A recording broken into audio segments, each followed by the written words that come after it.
المصطفى بلغ مقاصدنا واغفر لنا ما مضى يا واسع الكرم يا رب بالمصطفى بلغ مقاصدنا واغفر لنا ما مضى يا واسع الكرم. Assalamualaikum warahmatullahi wabarakatuh. Waalaikumsalam warahmatullahi wabarakatuh. Al-Fatihah ila hadis Rasulullah Muhammad sallallahu alaihi wasallam wa azwajihi wa dzurriyyatihi bi anna Allah yaghfir wa yu'ali darajatihim fil jannah wa yanfa'una bi sababihim wa karamihim fid din wa dunya wal akhirah. Sabaqakumullah al-Fatihah. A'udzu billahi minasy syaithanir rajim. Bismillahirrahmanirrahim. Alhamdulillahi rabbil alamin arrahmanir rahim maliki yaumiddin. Iyyaka na'budu wa iyyaka nasta'in. Ihdinas siratal mustaqim. Siratal ladzina an'amta 'alaihim ghairil maghdubi 'alaihim waladdallin. Rabbi ighfir lana wa liwalidayna amin. Alhamdulillahi rabbil alamin wassalatu wassalamu ala asrafil anbiya'i wal mursalin sayyidina wa habibina wa syafi'ina wa maulana Muhammadin khataman nabiyyin wa ala alihi wa sahbihi wa barik wa sallim ajma'in amma ba'du.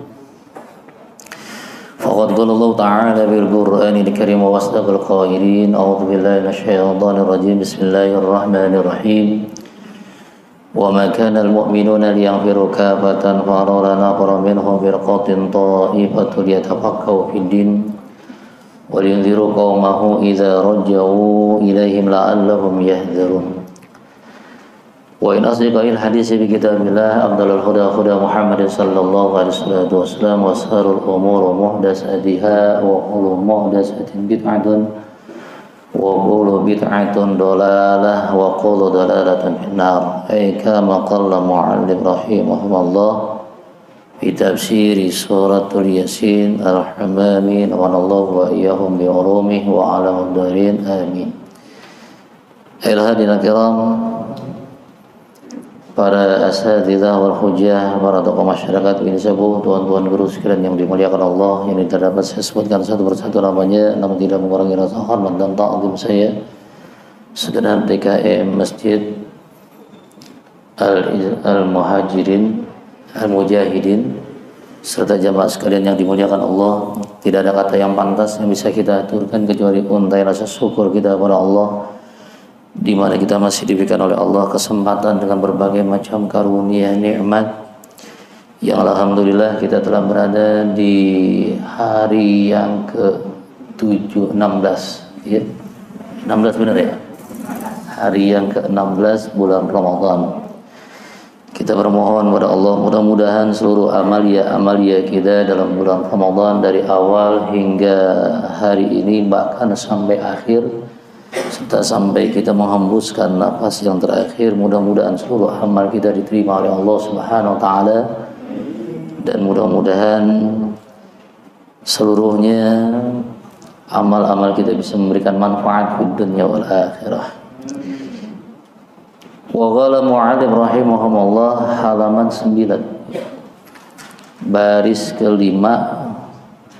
وَجَعَلْنَا فِيهَا جَنَّاتٍ مِّن نَّخِيلٍ وَأَعْنَابٍ وَفَجَّرْنَا بِهَا مِنَ الْعُيُونِ لِيَأْكُلُوا مِنْ ثَمَرَاتِهِ وَمَا عَمِلَتْهُ أَيْدِيهِمْ. Sebelumnya kita naik ke atas sedikit ya, di baris ke-8 wa ayatul lahumul ardul maitatu ahyayna, agar nanti bisa nyambung ya. Wa ayatul lahumul ardul maitatu ahyaynaha wa akhrajna minha habban faminhu ya'kulun. Ahyaynaha bil matar fa kharaja minha hintatun wa sa'irun wa sa'irul hubub.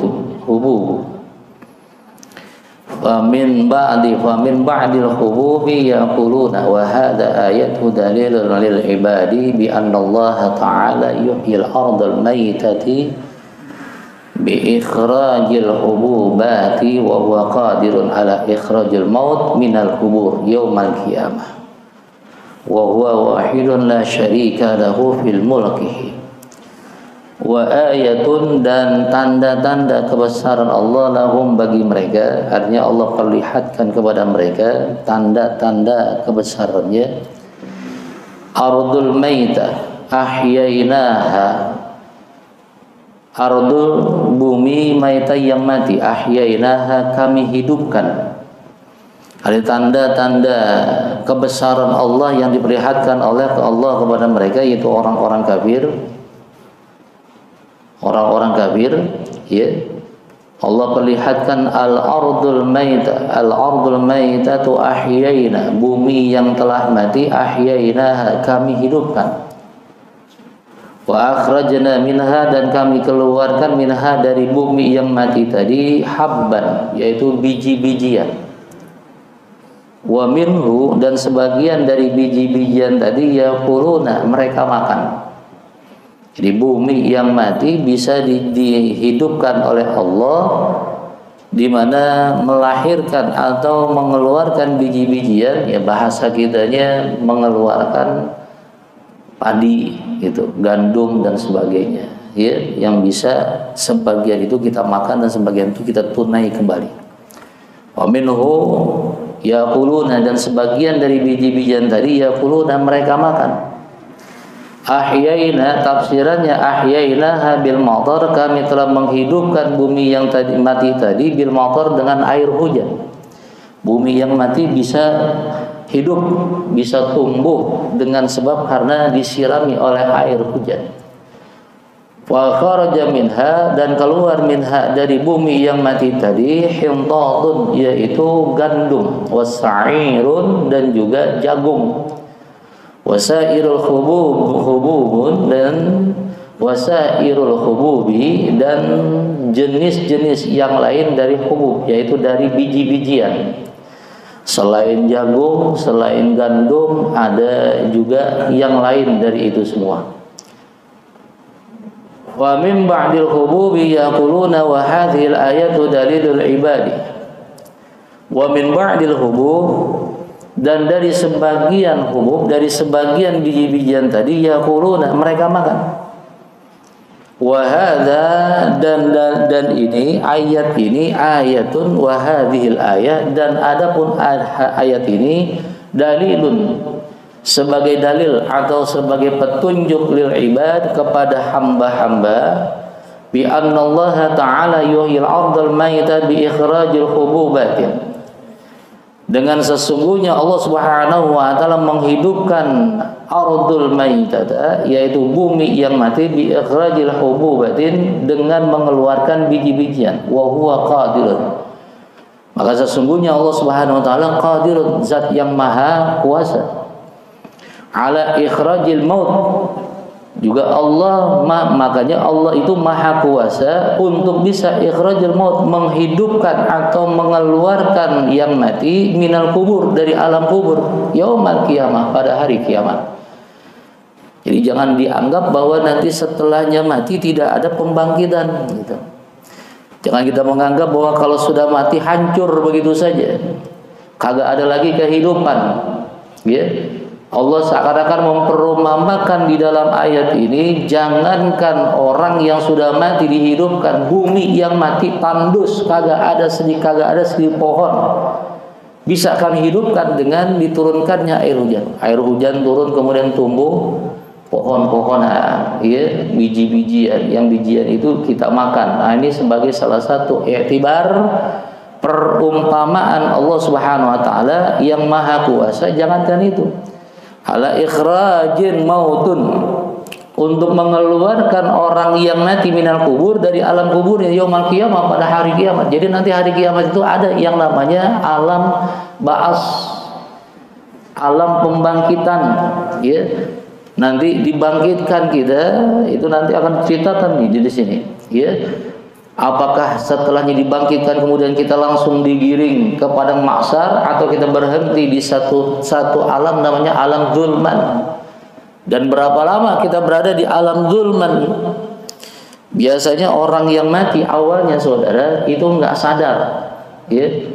Kalau baru mati itu, begitu mati nggak sadar tuh, dia masih menganggap, oh siapa saya mati apa kagak gitu, ya mimpi nih gitu. Padahal dia lihat tuh badannya terbujur, kemudian ditangisi oleh sanak keluarganya, anaknya, istrinya, nangisin tuh. Dia menganggap ini mimpi gitu. Ini orang kalau mati dalam sebuah riwayat ingat tuh. Kemudian dimandikan, setelahnya dimandikan baru dikafankan, begitu kafankan disolatkan, setelahnya solatkan diantar ke mana, ke tempat kuburnya, baru dimasukkan. Saat setelahnya ditutup oleh dinding ari-ari, kemudian ditutup dengan dengan tanah, baru di situ tuh Allah Subhanahu wa taala mengembalikan rohnya ke dalam jasadnya.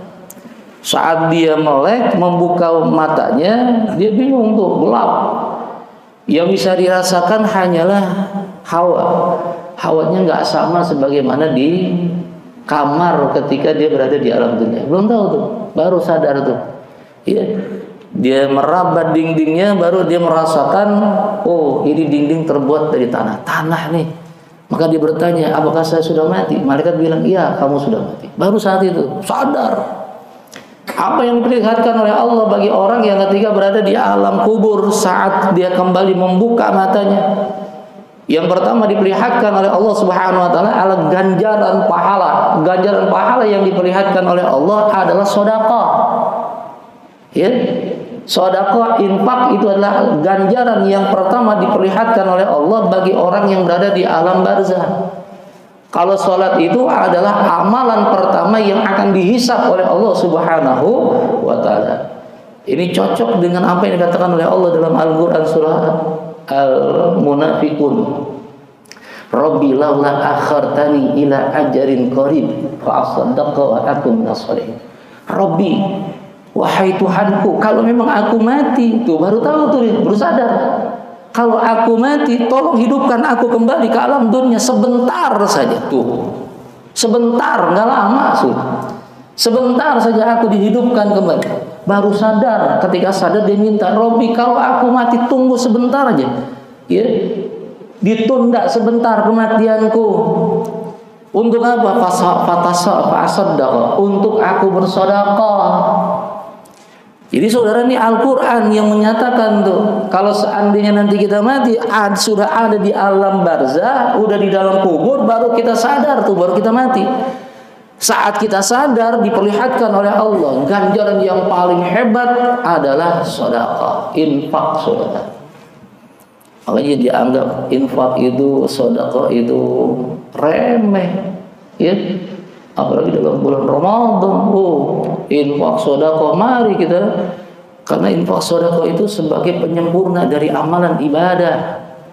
Ibadah kita nggak akan sempurna, karena Al-Quran menyebutkan tuh dalam surah Al-Imran, ya, lan tanalul birra hatta tunfiqu mimma tuhibbun, lan tanalul birra hatta tunfiqu mimma tuhibbun. Birra di situ adalah amal-amal kebajikan. Birra bisa disebut dengan ketaatan, penyerahan diri, penghambaan diri kepada Allah, itu birra.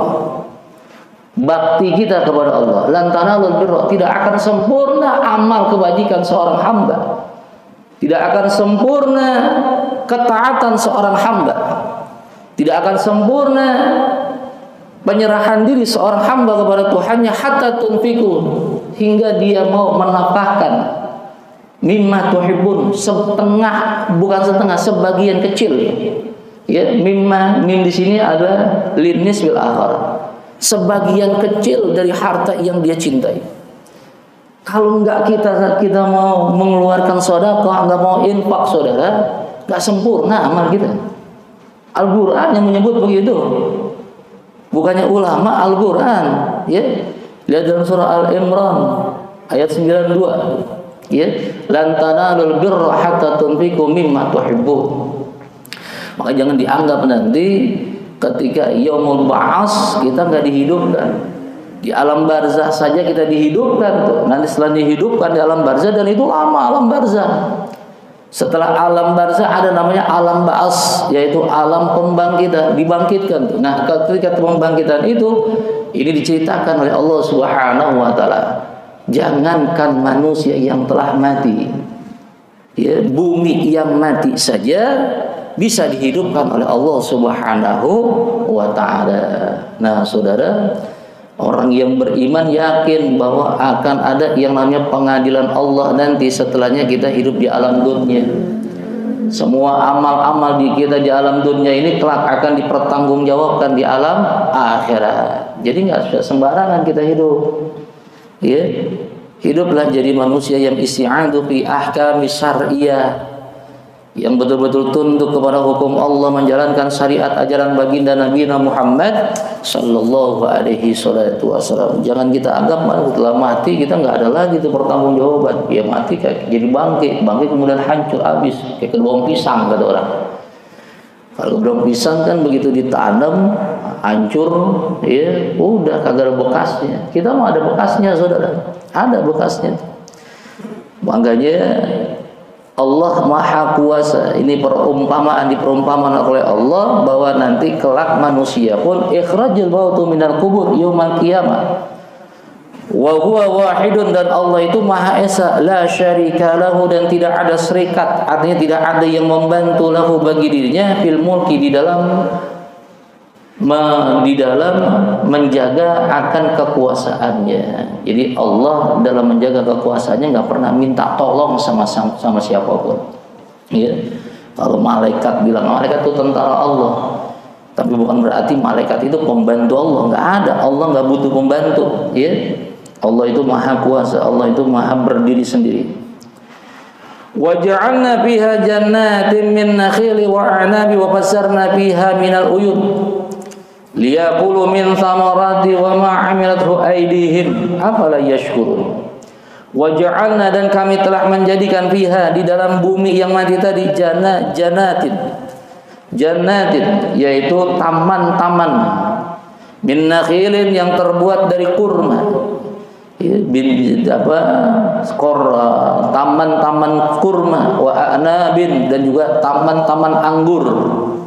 Allah ciptakan tuh, Allah jadikan, Allah hidupkan bumi yang mati tadi dengan menjadi taman-taman yang memang disuburi oleh pohon-pohon kurma, ya.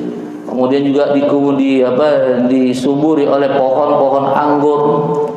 Wazarna fiha, dan memancarkan atau mengalir fiha di dalam taman-taman itu minal uyun, yaitu mata-mata air. Mata air mengalir, ya. Mengalir mata air, mengalir sungai. Kan biasa gitu tuh, kalau misalnya hujan pasti ada aliran sungai, terkadang ada hujan, ada juga mata air.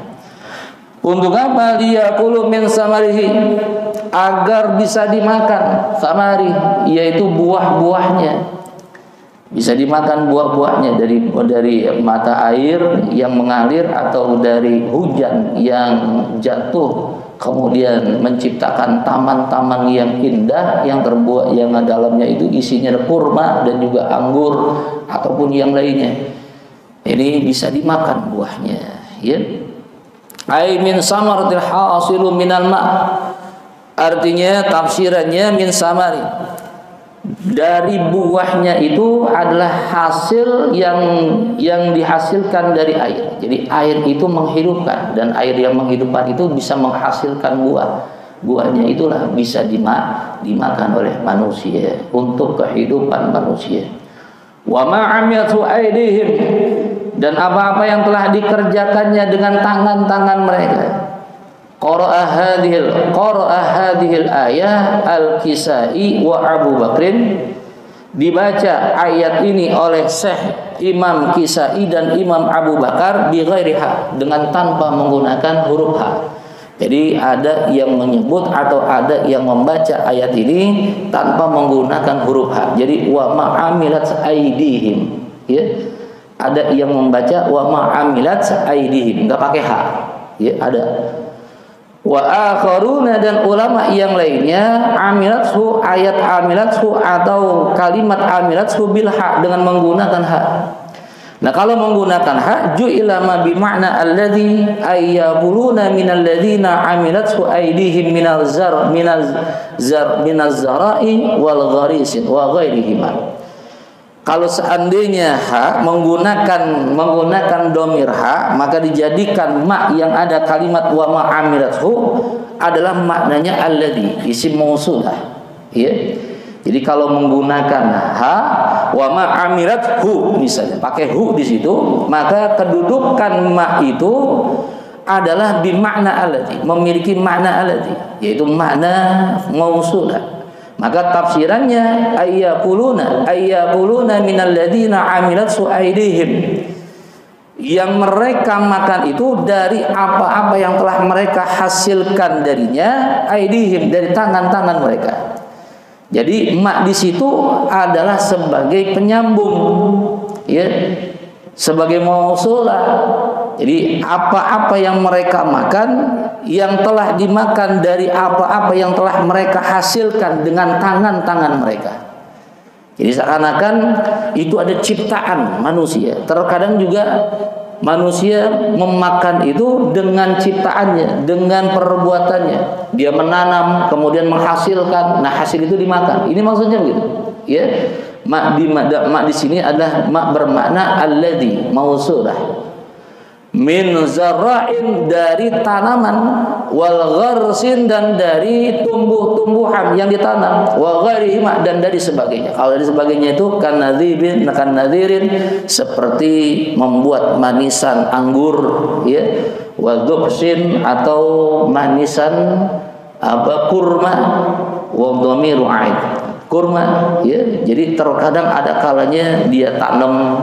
Ini hasil yang ditanam oleh manusia dengan tangan manusia bisa dimakan dengan manusia, atau misalnya bukan dengan hasil tanaman, dia buat makanan. Ya, kalau bahasa kita misalnya kita dari bahan-bahan makanan yang kita ambil, misalnya ya kita punya pohon, yang pohon itu numbuh sendiri.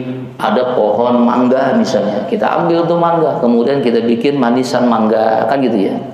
Atau misalnya sekarang ini mau lebaran ada manisan kolang kaling gitu tuh, ya, dengan tangan mereka. Jadi mereka bisa makan dengan hasil yang dibuat dengan tangan-tangan mereka sendiri. Jadi bukan cuma hanya dari alam yang dihidupkan oleh Allah, yang diciptakan oleh Allah, namun juga mereka dengan tangan mereka. Wa ma'amilatu aydihim.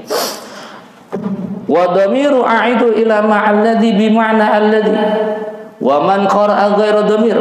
Wa dhamirun, dan dhamir hak di situ a'id, kembali ilal ma, kepada kalimat ma. Ya alladzi, yang bimakna allati yang bermakna alladzi. Jadi aidnya, haknya itu kembali kepada ma sebagai mausulah yang bermakna alladzi. Wa man qara'a bi ghairi dhamir, kalau orang yang membaca tanpa menggunakan dhamir, tapi enggak pakai hak di situ. Jadi pakainya wa ma amilat aidihim, haknya enggak dipakai, dhamirnya enggak dipakai itu. Ya. Wa man qara'a, dan barang siapa yang membaca bi ghairi dhamir, tanpa memakai dhamir, ju'ila ma, maka menjadikan huruf ma di situ bi makna nafi. Maknanya ada meniadakan, ya, meniadakan. Ai wajuha ma'mulatun wa lam ta'malha aidihim.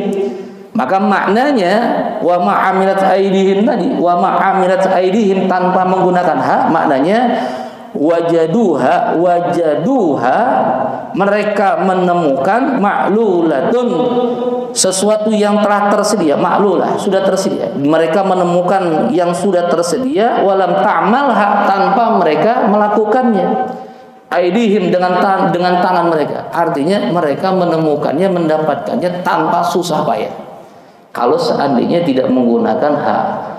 Kenapa Imam Kisai dan Imam Abu Bakar tidak membaca dengan kalimat wa ma'amilat aidihim? Karena awalnya waja'alna fiha jannatin min nakhilin wa a'nabin. Allah menjadikan bumi yang mati tadi hidup, kemudian menjadi taman-taman dengannya. Maka di sini dilanjutkan dengan ma ini sebagai penyambung bagi atopnya, maka ma di sini ada sebagai nafi. Harusnya haknya dibuang, ya, karena nafi ketiadaan. Jadi meniadakan akan usaha manusia, bahwa sesungguhnya itu usaha adalah udah Allah yang menyediakan segala keperluan manusia. Ya, Allah yang telah menyiapkan tanpa harus menggunakan tangan manusia, maka bisa saja, ya, artinya mereka mendapatkan manfaat dari apa yang telah Allah siapkan kepada dirinya. Wala san'a lahum fiha, dan tidak dilakukanlah kepadanya fiha di dalam penciptaan tadi. Wa hadza makna qauluhu Dahaki, dan ini adalah makna dari perkataan Imam Dahaki wal Qatadah dan Imam Al-Qatadah, ya. Wakila, dan adapun dikatakan aradal anhar, mak di sini ada arada, yang dimaksud adalah anhar. Anhar itu adalah sungai-sungai, ya. Wa ma amilathu aidihim, dan sungai-sungai yang telah dijadikan, ya, sungai. Aradal anhar, yang dikehendaki atau yang dimaksud di sini adalah anhar, yaitu sungai-sungai. Wal uyun, dan juga mata-mata air. Allati lam ta'maluha aydin nas, yang tidak dibuat oleh tangan-tangan manusia. Jadi aliran air gitu loh, ya. Manusia kan bisa saja membuat aliran air, ya, sungai-sungai yang baru. Seperti sungai Patahan tuh, yang sungai yang dipatah, ya, seperti yang ada di daerah Tangerang tuh, ya, sungai dipatahkan, dibengkokkan jadi sungai dah, betul kan? Nah, yang dimaksud sungai itu. Tapi sungai di sini alladzi lam ta'malha aydin nas, sungai yang tidak dibuat oleh tangan manusia. Mislun, seperti Dajlah, sungai Dajlah. Sungai Dajlah itu bahasa Arabnya Dajlah. Kalau terjemahannya, kalau melihat di dalam kamus Munjid itu, Dajlah itu adalah sungai Tigris, ya, sungai Tigris. Tigris adalah sungai yang ada di kota Turki, ya, dia mengalir ke Irak.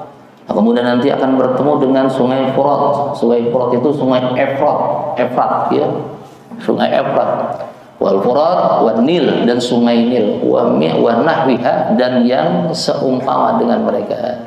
Ya, kalau di Indonesia ada sungai Berantas, ya, paling panjang, paling lebar. Di Pulau Jawa ada sungai Musi dan sebagainya. Itu kan sungai yang dibuat oleh Allah, bukan dari tangan manusia. Apala yashkurun, maka apakah mereka tidak bersyukur? Sudah diperlihatkan oleh Allah, ya, di tanaman-tanaman tumbuh dengan sendirinya. Kemudian Allah ciptakan aliran-aliran sungai yang bukan buatan manusia. Dari situ mereka bisa menjadikan sebagai irigasi dan sebagainya. Apala tashkurun, apakah mereka tidak bersyukur bi nikmatillahi ta'ala, dengan nikmat yang telah diberikan oleh Allah Subhanahu wa taala. Wa hadhihi tadullu ala wahidatillahi taala, wahdaniyatillahi taala. Dan ini adalah dalil atau petunjuk ala wahdaniyah, atas kemahaesaan Allah Subhanahu wa taala, wa wujudul qiyamah, dan akan keberadaan hari kiamat. Ayat ini menerangkan hari kiamat itu ada, ya, ada hari kiamat itu. Jadi nanti hari kiamat itu kan ada dua, ada kiamat sughra, ada kiamat kubra. Nah, kiamat kubra mati semua ada. Setelahnya mati barulah, ya, Allah menyatakan maliki yaumiddin. Siapa yang hidup? Nggak ada. Maliki yaumiddin, aku penguasa ad-din, hari akhir. Allah menyatakan dalam surah Al-Fatihah, ya, maliki yaumiddin, aku penguasa. Nah, tidak ada yang hidup di hari yaumuddin, hari yaumuddin, hari akhir. Gak ada lagi yang hidup, aku saja yang hidup, kata Allah. Maka selang beberapa lama kemudian Allah menghidupkan kembali seluruhnya. Gak ada yang hidup. Satu pun nggak ada. Hatta manusia, hatta malaikat, ya, hatta malaikat. Saya menemukan satu keterangan di dalam kitab Tanbihul Ghafilin, ada malaikat yang tinggal di Hadratul Arsy, ya, Hadratul Arsy. Ini yang kemudian menjadi dalil dipakainya oleh Sayyidina Umar bin Khattab untuk melaksanakan sholat tarawih. Jadi sholat tarawih itu, saudara, sebenarnya bukan dibuat-buat oleh Nabi, oleh Sayyidina Umar, bukan. Ada petunjuk dari Rasulullah sholat tarawih itu. Jangan dianggap sholat tarawih itu dilaksanakan secara jamaah. Ini adalah hasil dari rekayasa Sayyidina Umar. Bukan. Ini sebenarnya memang petunjuk dari Rasulullah, cuma tidak secara terang-terangan, ya. Karena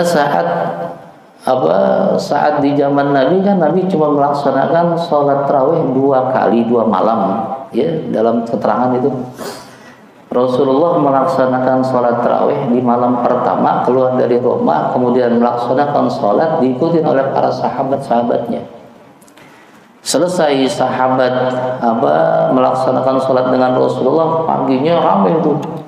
Para sahabat menceritakan, indah kita ini bisa sholat dengan Rasulullah di malam pertama bulan Ramadan. Wah, kedengeran gitu. Akhirnya semua sahabat siap-siap di malam kedua. Malam kedua udah banyak tuh yang datang. Rasulullah keluar dari rumah melaksanakan sholat tarawih bersama dengan sahabatnya di hari kedua. Otomatis paginya makin ramai lagi, ya, makin ramai lagi. Di malam ketiga Rasulullah tidak melaksanakan sholat tarawih. Kenapa? Karena makin banyak orang, ya. Rasulullah tidak keluar dari rumah sampai menjelang waktu subuh, barulah Rasulullah keluar. Selesai subuh, Rasulullah menghadap kepada manusia. Kata Rasulullah, aku tahu kalau kalian itu mengharapkan sholat tarawih tadi malam. Cuman aku khawatir, kata Rasulullah, kalau nanti sholat tarawih itu menjadi wajib bagi kalian dan kalian berat untuk melaksanakannya. Ini Rasulullah karena sayang kepada kita, saudara. Ya, gimana tuh kalau seandainya sholat tarawih diwajibkan? Kira-kira sanggup nggak kita? Sanggup nggak kita? Sholat tarawih diwajibkan? Nggak sanggup, saudara. Ya, nggak sanggup. Nah, kita aja sholat tarawih aja terkadang melihat yang paling sedikit dan juga melihat yang paling cepat, betul nggak? Yang paling cepat tuh udah sedikit, cepat lagi udah, biar cepat-cepat pulang, istirahat gitu. Nah, rupanya di zaman Nabi hanya dilaksanakan 2 kali. Di zaman Sayyidina Abu Bakar tidak dilaksanakan. Di zaman Rasul, di zaman Sayyidina Umar bin Khattab, ketika beliau diangkat sebagai khalifah di dalam bulan Ramadan, beliau mengumpulkan seluruh manusia, dikumpulin tuh. Ini bukan ijma, bukan pendapat sendiri nih oleh Imam Umar bin Khattab, bukan karena ada orang bilang bahwa Sayyidina Umar itu karena melihat banyak sahabat-sahabatnya melaksanakan sholat sendiri-sendiri. Bukan, saudara, bukan itu, ya. Dikumpulkan. Begitu dikumpulkan, ada orang yang bertanya sahabatnya, ya Rasulullah, ya Amirul Mukminin, kenapa engkau mengumpulkan manusia untuk melaksanakan sholat tarawih, padahal Nabi nggak memerintahkan gitu, nggak merintahin. Yang nyelak menjawab pada Sayyidina Ali. Sayyidina Ali nyelak, ya, apa kata Sayyidina Ali? Inna hawwal al-ars hadratul ars. Sesungguhnya di wilayah Aras itu ada satu tempat namanya Hadratul Aras. Hadratul Aras. Itu Hadratul Aras adalah tempat yang diciptakan oleh Khaliqan Nurullah, diciptakan oleh Allah dari nur cahaya Allah Subhanahu wa taala. Wa fiha malaikah. Di dalamnya ada malaikat-malaikat yang banyak. Ya, malaikat banyak. Dan tidak terhitung jumlahnya, nggak bisa dihitung. Yang bisa menghitung hanya Allah saja. Itu malaikat semuanya berzikir kepada Allah, bertasbih kepada Allah, melakukan amalan-amalan ibadah kepada Allah Subhanahu wa taala. Akan tetapi fi kulli lailatun minar Ramadan yanzilu 'alal ardi. Di setiap malam bulan Ramadan dia turun. Dia turun untuk ke alam dunia. Ngapain dia turun? Ala tarwihan minal ummati Rasulullah. Mereka bertarawih bersama dengan umat baginda Nabi Muhammad sallallahu alaihi wasallam.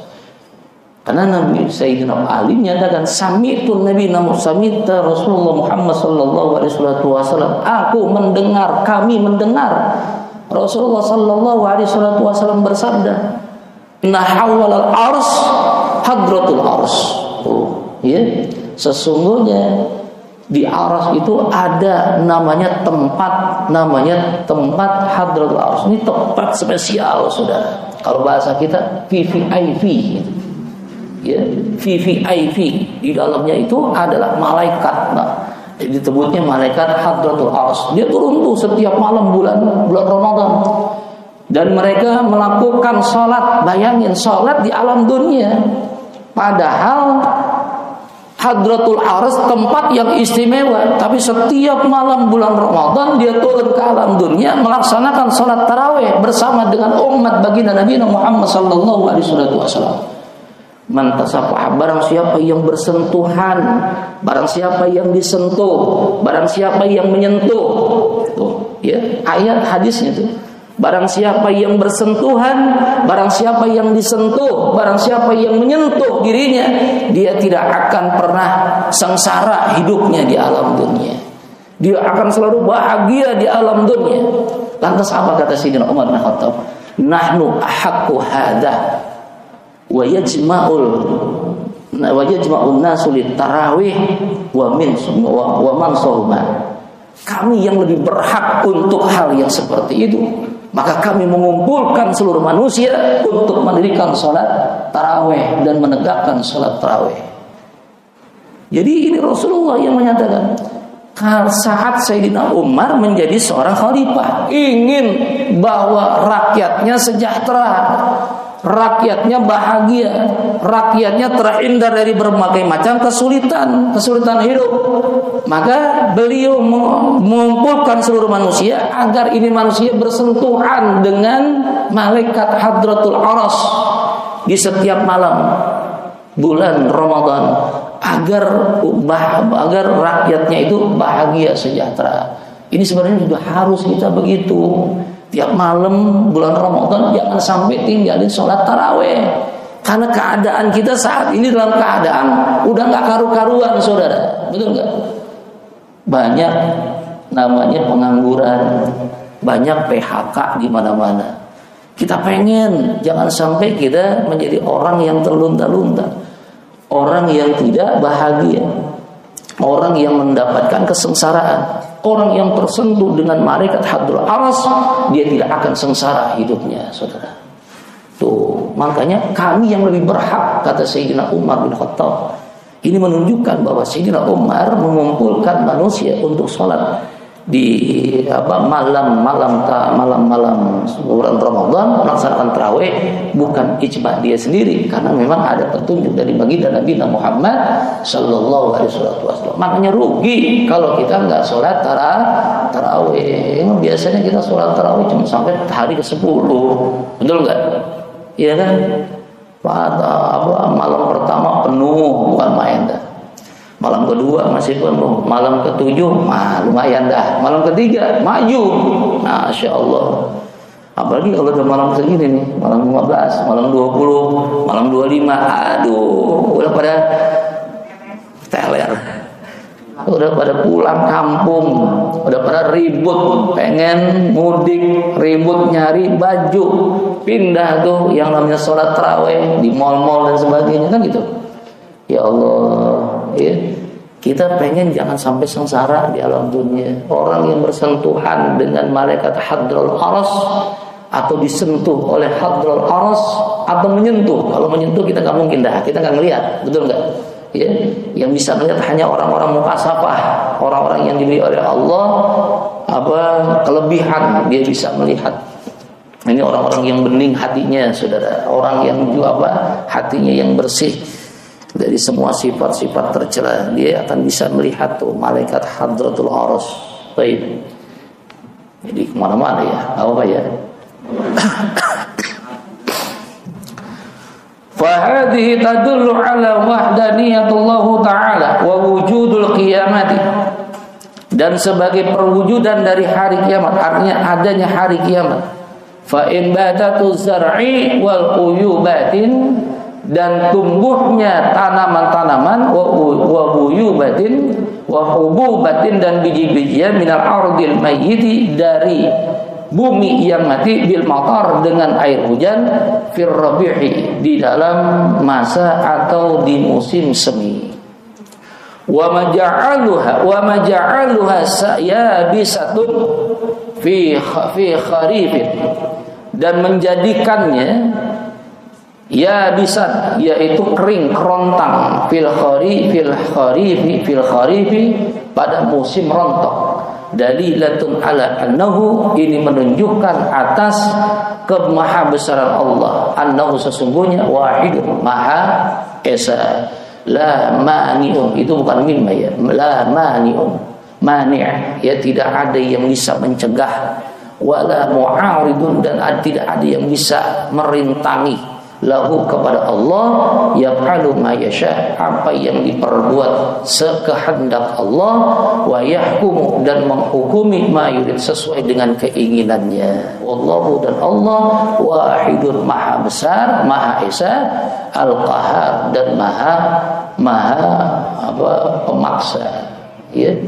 Nah, ini menunjukkan kepada dalil akan kebesaran Allah Subhanahu wa ta'ala. Wa fi kulli syai'in lahu ayah, dan dari setiap dan di dalam setiap sesuatu, lahu, baginya, ayatun, sebagai tanda, bukti-bukti, tadullu, yang menunjukkan ala annahu, sesungguhnya, atas sesungguhnya, wahidun, Allah itu maha esa, al-qadirun, maha kuasa. Faman qadara ala ihya'ul ardil mayyiti fil faslil rabi' fa huwa qadirun ala ihya'ul mauta yaumal qiyamah wala subhatu fihi. Dan faman qadara, maka kekuasaan ala ahya, untuk menghidupkan ardil mayyit, yaitu bumi yang mati, fi faslir rabi, di dalam masa atau di dalam musim semi, fa huwa qadir. Ini sebagai satu bukti akan kekuasaan Allah ala ihya'ul maut, untuk menghidupkan yang mati, yaumal qiyamah, pada hari kiamat, wala subhalahu bihi, dan tidak perlu untuk diragukan di dalamnya, ya, tidak perlu diragukan lagi akan maha kekuasaan Allah. Kama qala alaihi salatu wasalam, sebagaimana sabda Rasulullah Muhammad sallallahu alaihi wasallam, idza ra'aitumur rabi'ah fadhkuru nusura, apabila kalian menyaksikan rabi', yaitu musim semi, fadhkuru, maka ingatlah oleh kalian an-nusura, yaitu masa pembangkitan. Jadi kalau kita lihat musim semi kan musim di mana kita menandur, ya, kemudian mulai benih itu mulai tumbuh. Nah, tumbuh itulah disamakan, kita harus mengingat sama sebagaimana nusur, yaitu saat atau masa dibangkitkan nanti. Ya, nusur wa qad subbiha rabi'u bin nusur, wa ma qad subbiha, dan sungguh, ya, bahwa sesungguhnya mengingat atau menyaksikan itu qad subbiha, sungguh menyerupai, rabi, masa atau waktu atau musim semi itu, bin nusur, dengan disamakan dengan an-nusur, yaitu masa pembangkitan, ya. Wa dzukira bi sarhi hadza hadisi anna rabiha yasbahu yawmal nusur min 'asar aujah. Dan disebutkan di dalam sarah hadis ini, an-Nawawi, sesungguhnya masa bersemi itu yusbahu, disamakan yauman nusur, pada hari pembangkitan, min asra auja, di dalam 10 aspek. Wallahu a'lam bissawab. Panjang 10, ya. Nah, kalau bisa 10 bisa sampai maghrib nih, langsung buka puasa, ya. Baik, jamaahnya Allah SWT, saya pikir kagak ada taklim, ya, enggak ada taklim. Syukurnya dikasih tahu itu apa sama Ustaz Izur itu hari Jumat. Karena jadwal saya ini pagi ini ada di Roxy. Ya, di pagi ini Roxy. Karena di tiap bulan alhamdulillah saya punya anak yang baru kemarin nikah ya. Saya bilang tolong gantiin ayah. Alhamdulillah dia mau. Saya pikir gak mau tadinya. Bingung juga saya. Nggak dikasih tahu kemarin kalau yang namanya apa taklim kagak libur gitu ya. Alhamdulillah memang taklim jangan libur sebenarnya bulan Ramadan. Ya saya udah main jadwalin aja ini jadwal saya hari ini adanya di Roxy. Tapi alhamdulillah anak saya bisa gantiin. Dia minta doanya biar anak saya bisa menjadi penerus. Ya beliau sudah selesai dari Pondok Lirboyo. Udah 2 tahun ngabdi, kemudian selesai kuliahnya 1 tahun kemudian diminta kiai untuk jadi mantu. Ya alhamdulillah tanggal 22 November kemarin alhamdulillah kemarin sebelum Ramadan ya saya ngantar untuk mantu. Kalau yang belum kagak keundang minta maaf ya. Tapi yang jelas minta doanya mudah-mudahan beliau bisa menjadi penerus, bisa mengamalkan ilmunya dan bisa bermanfaat ilmunya. Baik, mungkin ini yang bisa saya sampaikan. Ada yang mau ditanyain? Ini Ustaz. Iya. Makanya ya kita ketahui dari kita pembahasan kita ini dari ayat 1 sampai dengan 33 ya yang sudah kita bahas. Dan kalau kita klasifikasikan dari ayat 1 sampai 33 itu terjadi menjadi 3 fase dalam artian 1 sampai 12 ya tentang kisah kerasulan Nabi Muhammad, dari 12 sampai dengan 27 tentang masyarakat Ethiopia, dan dari 27 ke 33 ini membahas tentang kekuasaan Allah di dalam menyuburkan negara yang sudah mati. Nah, kalau di sini dari cerita Yasin di sini kan kita ketahui ini adalah merupakan surat yang katakan ya surat ya induknya Al-Quran. Tetapi dari pembahasan dari 1 sampai 33 tidak terletak bahwa ini adalah merupakan Sayyidul Al-Quran.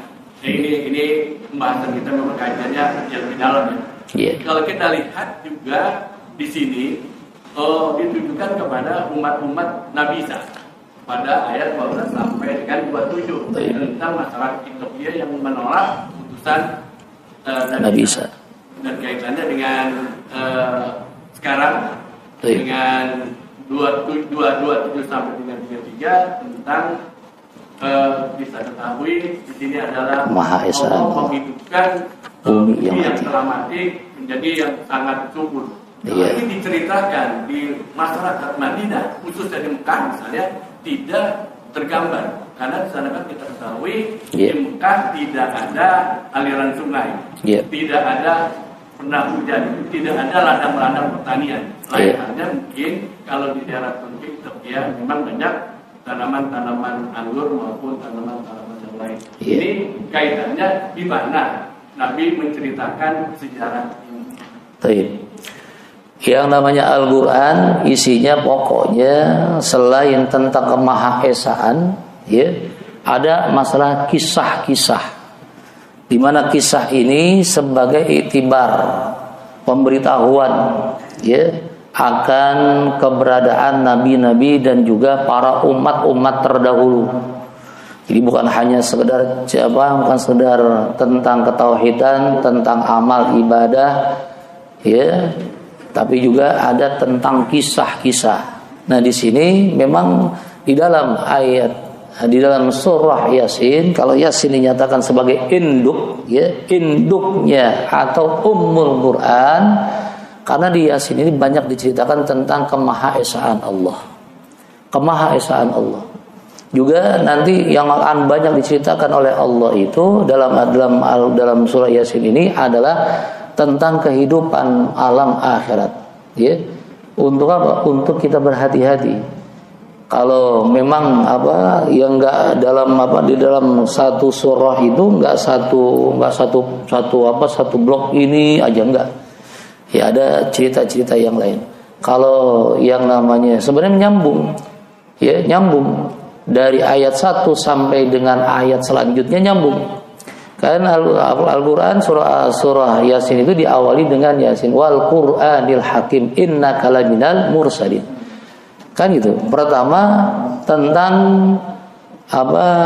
tentang kondisi Al-Qur'an itu sendiri. Al-Qur'an diturunkan oleh Allah yang mulia. Ya. Yasin wal Qur'anil Hakim, Allah bersumpah demi Al-Qur'an yang maha agung. Kemudian innaka laminal mursalin. Ini menceritakan tentang kondisi Rasulullah sebagai utusan Allah. Kan gitu kan?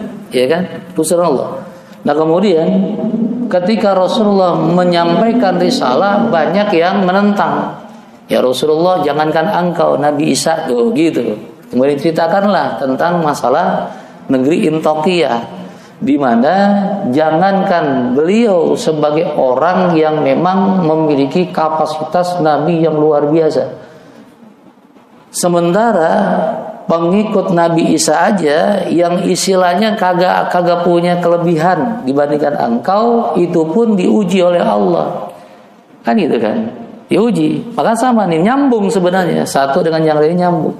Nah, kemudian dari situ Allah perlihatkan tentang kemahaesaan Allah, kemahabesaran Allah, di mana Allah memperlihatkan tentang masalah ancaman Allah bagi orang-orang yang mengingkari atau tidak mau mengikuti petunjuk-petunjuk yang sudah disampaikan oleh para utusan-utusan Allah. Maka Allah perlihatkanlah tentang masalah alam akhirat. Nanti ada manusia, ada masa di mana seluruh manusia akan dibangunkan, akan diciptakan. Maka Allah itibarkan dengan dihidupkanlah bumi yang telah mati sebagai itibar. Begitu sebenarnya. Ya, nyambung. Ya, nyambung sebenarnya. Ayat ini nyambung. Dan ayat ini yang jelas, ayat ini semuanya kalau nanti kita sampai akhirnya, karena memang saya sudah berkali-kali hatamkan nih kitab. Ya, dan alhamdulillah nih kita memang sudah dapat ijazah dari guru saya waktu saya mondok di Lirboyo. Ya, guru saya almarhumullah Kiai Haji Abdullah Kafa bin Makhrus Ali itu diijazahkan langsung. Jadi nanti kalau seandainya mau ngajikan silakan, udah diijazahkan gitu. Ya, udah bersanad gitu loh, udah ada sanadnya. Jadi kalau dilihat dari sini nanti ini semuanya nih sampai akhir nanti semuanya menceritakan tentang permasalahan alam akhirat. Panjang tuh untuk mengingat kita. Maka kalau seandainya para ulama istilahnya mengajak kita untuk membaca Yasin, artinya untuk kembali bahwa kita ini nggak lama di alam dunia. Gitu loh. Kita ini di dunia ini hanya sebentar, ada masa, ada waktu yang begitu panjang. Nanti akan diceritakan nih. Alam kubur berapa lama, alam ba'as berapa lama, alam dulman berapa lama, alam aras tuh berapa lama. Tuh ada tuh dari satu alam ke alam yang lain, satu demi satu tuh diceritakan. Ngeri saudara kalau seandainya kita lihat nih, kalau kita pelajari ngeri banget. Jadi kita disuruh mengingat. Kalau seandainya kita lagi tahlilan mengingat orang mati kan cuma terkadang lihat mati doang. Tapi enggak kalau kita baca, kita baca nih semuanya. Luar biasa. Kehidupan akhirat tuh begini. Masya Allah. Gimana kita nih yang hidup di alam dunia cuma sebentar. Apa yang bisa kita bawa untuk akhirat kan gitu. Diingetin kita nih sama ulama. Ya. Malah ada orang bilang, kalau baca Yasin bid'ah gitu. Betul nggak? Bid'ah. Apaan baca Yasin?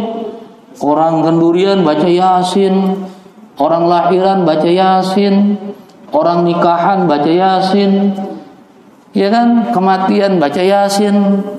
Nggak ngerti. Karena apa? Kagak pernah belajar, nggak pernah baca nih kitab nih. Isinya apa di dalamnya itu? Kita terkadang nggak ngerti, makanya saya bilang, betul juga nih guru saya memang membaca kitab ini, ya udah memang harus dibaca biar tahu gitu loh. Kita jangan sekedar hanya baca kitab, baca Yasin doang, tapi kita nggak tahu apa makna yang ada di dalamnya, tafsiran yang ada di dalamnya, ya begitu. Bukan berarti nggak nyambung sebenarnya dari satu dengan yang lainnya. Ya dari awal saja, innaka laminal mursalin, innaka sesungguhnya, ya, seakan itu sumpah tuh. Ya. Yasin wal Qur'anil Hakim. Wawunya waw qasam itu. Wal Qur'anil Hakim. Demi Al-Qur'an yang penuh bijaksana. Innaka laminal mursalin. Sesungguhnya engkau ada seorang utusan ya Rasulullah. Kan gitu. Itu kan di dalam tafsirannya bahwa Rasulullah itu tidak diakui oleh orang-orang kafir Quraisy kan gitu kan. Maka kemudian ceritakan di selanjutnya tentang sahabat Nabi Isa yang diutus Nabi Isa ke satu negeri namanya negeri Intokiyah. Nah kemudian dibunuh. Gitu. Ada yang menerima, ada yang tidak. Yang tidak dibunuh. Maka Allah murka. Akhirnya Allah mengancam dengan kalimat-kalimat nanti. Nanti di sini udah mulai dan ini diperlihatkan oleh Allah ancaman-ancaman Allah nanti di akhirat. Sampai akhir tuh nanti tuh. Ya, sampai akhir. Makanya butuh yang namanya sabar. Sabar itu memang jadi ruhnya ibadah. Ya ayyuhalladzina amanu sabiru wasabiru warabitu kan gitu kan. Ya, ittaqullaha la'allakum tuflihun. Ya. Surah apa tuh? Surah Al-Imran ya. Ya ayyuhalladzina amanu sabiru wasabiru. Ya ayyuhalladzina, wahai orang-orang yang beriman, bersabarlah kalian dan jadikanlah sabar tuh. Jadi orang yang beriman itu sabar nih sampai akhir. Ya, insya Allah mudah-mudahan diberi oleh Allah kekuatan iman. Amin. Diberikan oleh Allah kesehatan, bisa kita mengetahui apa yang terdapat di dalam Al-Quran, terutama surah Yasin, untuk bisa kita pegang agar kita tidak salah jalan, agar kita betul-betul diberikan oleh Allah keteguhan untuk selalu taat kepadanya, insya Allah. Cukup ya? Ada lagi? Cukup. Bismillahirrahmanirrahim. Bismillahirrahmanirrahim. Alhamdulillahirabbil alamin arrahmanir rahim maliki yaumiddin. Iyyaka na'budu wa iyyaka nasta'in ihdinas siratal mustaqim. Siratal ladzina an'amta 'alaihim ghairil maghdubi 'alaihim waladdallin. Bismillahirrahmanirrahim. Ya Rabbana tarabna bi annana tarabna wa annana asrafna ala ladha asrafna fatub 'alaina tauba taghsil kull hauba wastur lana al-awrati wa aminir rawati waghfir liwalidina rabbi wa mauludina wal ali wal ikhwani wasairil khillani wa kulli dhi mahabbah aw ziratin aw suhbah wal muslimina ajma amina rabbi yasma fadlan wajuda manna la biktisabi minna bil mustafa rasulin ada bi kulli suri sallallahu wa sallam rabbi alaihi addal habbi wa alihi wa sahbihi idadati suhbi walhamdulillahi bil bad'i wat tanahi wa sallallahu sayyidina Muhammadin nabiyil ummi wa alihi wa sahbihi wa baraka wa sallam subhana rabbika rabbil izzati amma yasifun wa salamun alal mursalin walhamdulillahi rabbil alamin wal amin. Assalamualaikum warahmatullahi wabarakatuh. Terima kasih sudah berkunjung di channel ini. Jangan lupa untuk like, komen, dan subscribe agar tidak ketinggalan pada video-video menarik lainnya.